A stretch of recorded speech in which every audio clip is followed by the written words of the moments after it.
morning, everybody, and welcome to Power Motorcycle Ride and Review. I am on my way to the shop right now for our Indian 125 ride.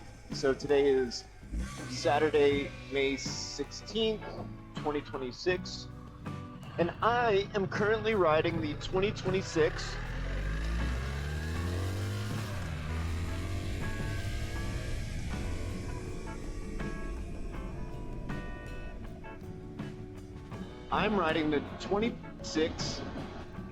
BMW R1300GS ASA equipped. Which means, for those that don't know, there is no clutch lever.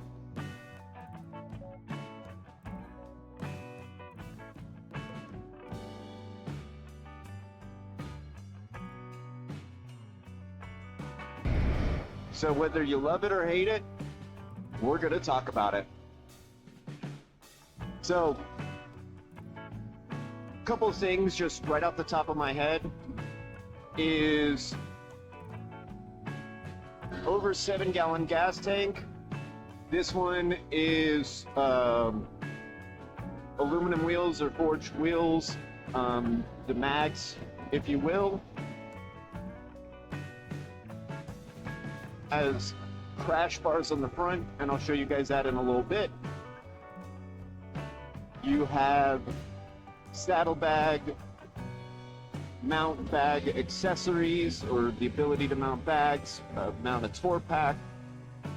This has a Enduro style windscreen, which can go up and down with your menu button on your left hand side. Really nice on the highway. I did some of that the other day. Sweet Impala that just rode by.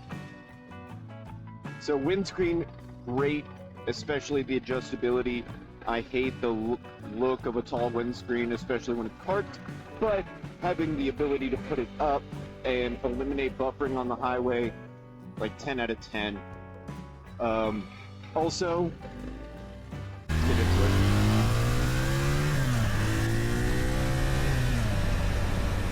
Super fast, holy, love this thing. So, I lost my train of thought. So, I'm 5'8", not a tall guy, 30-inch inseam.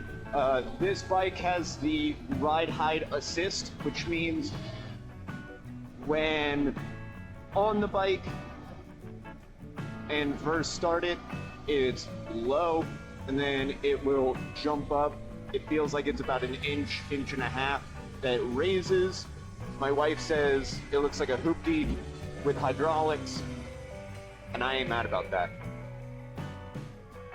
When I come to a stoplight, quite honestly, and I'm wearing like some low top Nikes, not really riding shoes, I'm tiptoeing it.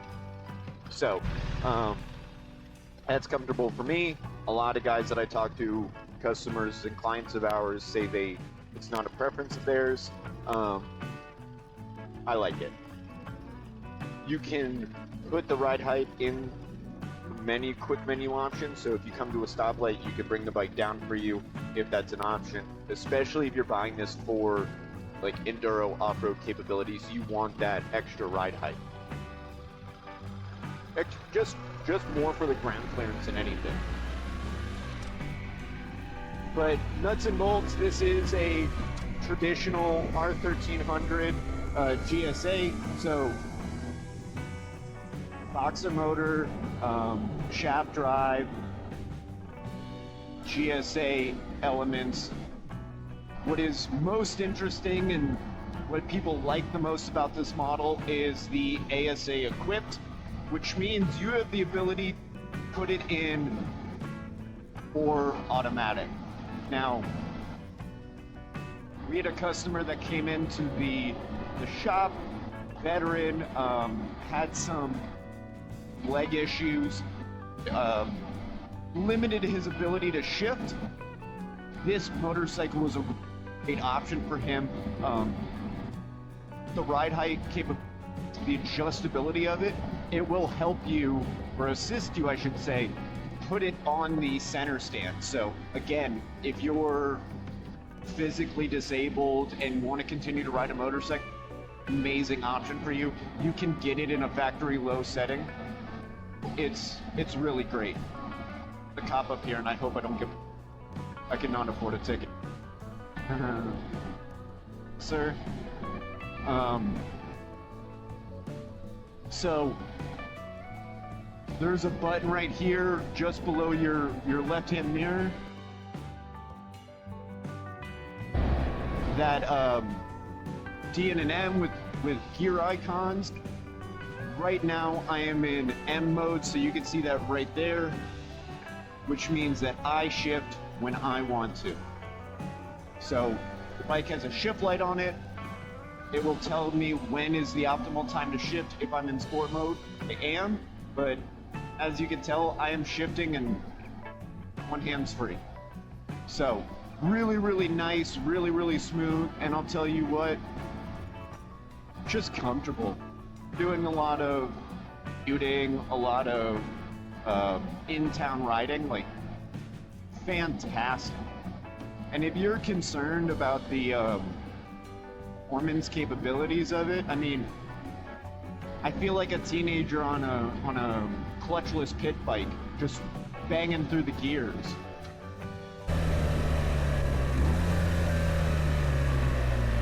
So I did put it in Dynamic Pro mode the other day, so this gives you a little bit more power, a little bit more, or I should say less traction control, options like that, DTC. But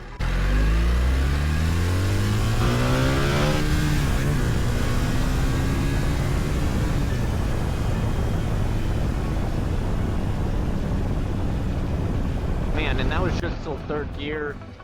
Front end got light in second, or coming out of second, which blast. Very, very much my riding style. And obviously all these ride modes are you can configure to your liking.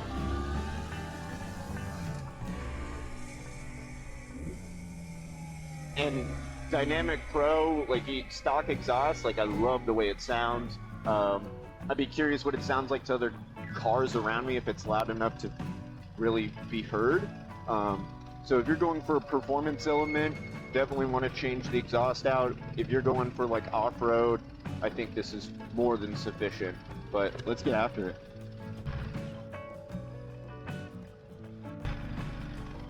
One of the cool things is I'm sitting in first gear, no clutch, nothing, can take my hands off and the bike's not going to move.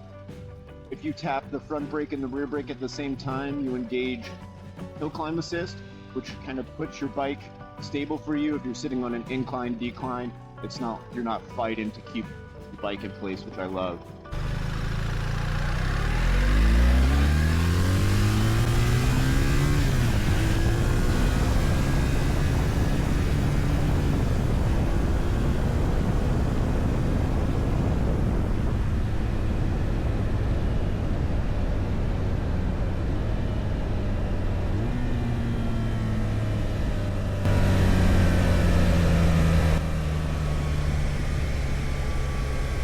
My riding style and just like my style of life, I'm not an M1000 double R guy or even an S double R guy, single R guy. Just the riding position's not my style. I'm a cruiser, like sport touring adventure guy. I like this upright feeling. I like a little bit of a taller bar, and man, oh man, I would take this any day. Super comfortable. The ability to have bags, the grocery store, go on a road trip. I mean, I'm not concerned about gas or anything. I got a nice little storage compartment for my phone. So I'm loving it.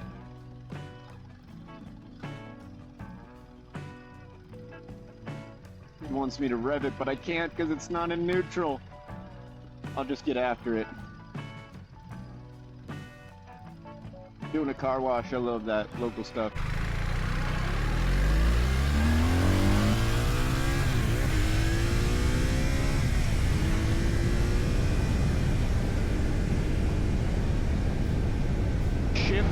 perfectly at the shift light, it kind of gives you a delay.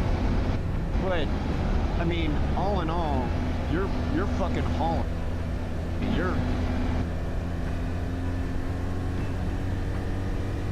This road is not awesome. They're in the middle of repaving it.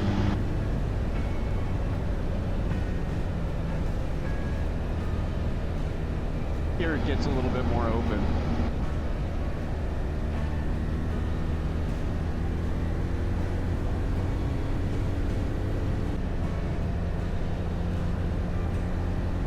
Yeah.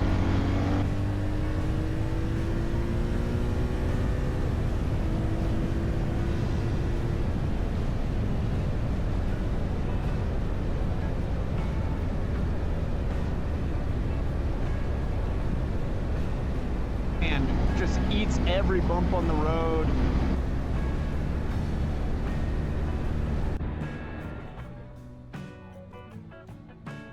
Looking for an adventure bike or an all-around, just do honestly everything. BMW R1300GS GS, smaller, skinnier tank, something more urban focused, if you will. I'm the proponent of I don't want to get gas every week. I mean, I think you'll be filling up every other week depending on how far you commute. I commute with this bike, it's only like a few minutes, if that, but it's like 10 miles each way, so I'd get gas every other week for that probably. Just the handling on any other bike I'd ridden, I'd be shaking and wobbling coming around this corner doing 70, but I'm one-handed and I'm stable.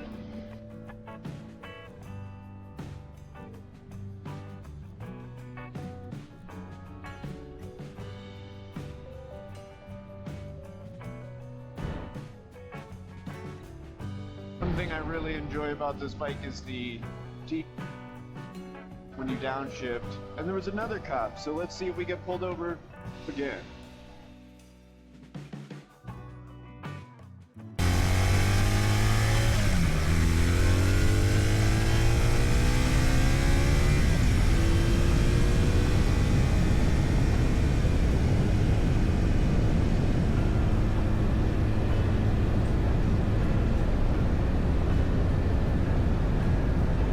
And it's a beautiful morning. Pretty lucky guy with the commute I get. River every day.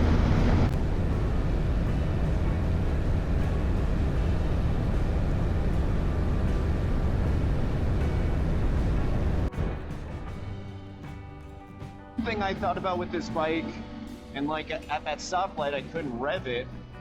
A lot of enduro guys or guys that are doing a lot of off-road stuff use a lot of clutch control and a lot of clutch work, get the front end up, things like that. So I'd be really curious how this does in a purely off-road element. If you guys have seen anybody do any off-road review, purely off-road bike, I'd love to know. Please link it in the comments below. Unfortunately, the closest place I have to that is Ocala, 2.5 hours away, and it's just sugar sand. Out there, you would want the cross spoke one just for the lightweight wheels.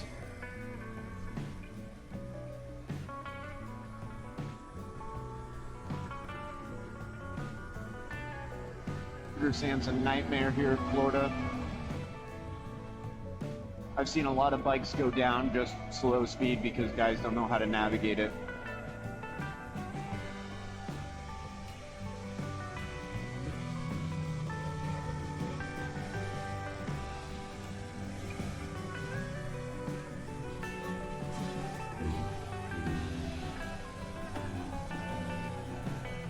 Power band's right at about 5,000 RPMs, which is kind of typical. You start to hit red line around 8,500.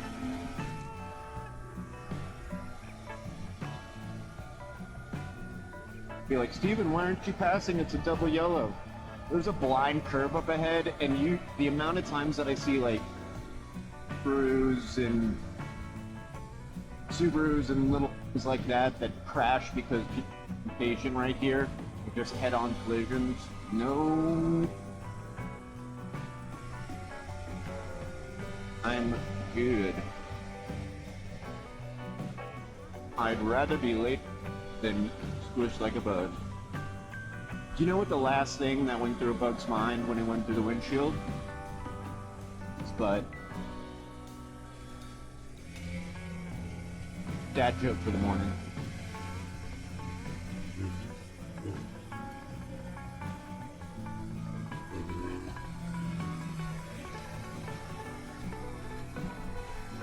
Gear just...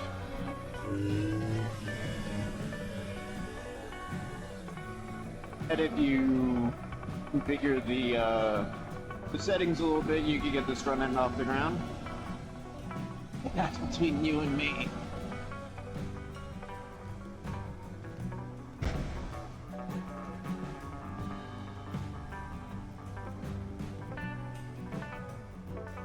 Hard sale.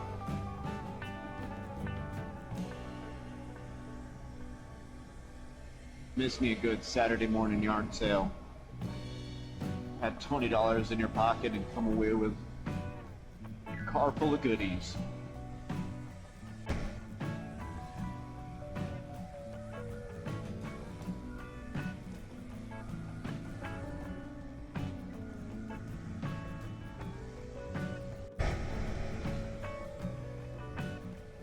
This is a personal thing for me, but one downside is I can't clutch in and just cruise.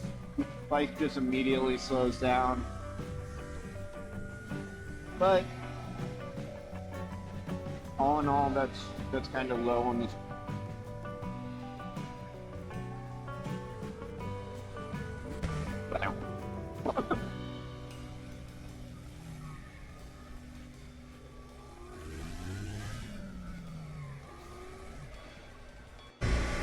Sometimes this bike feels like second is too high of a gear, third is too low, but it's sitting right at like 4,000, so it's probably good.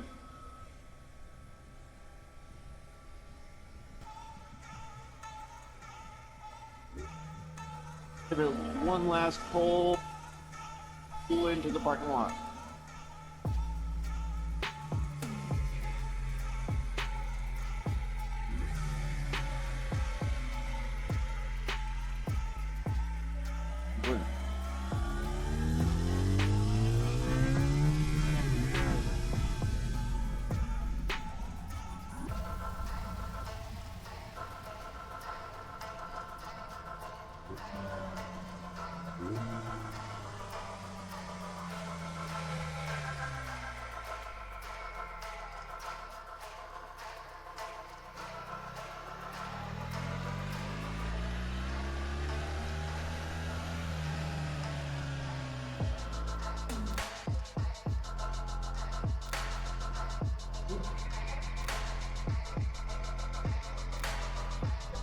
Everybody.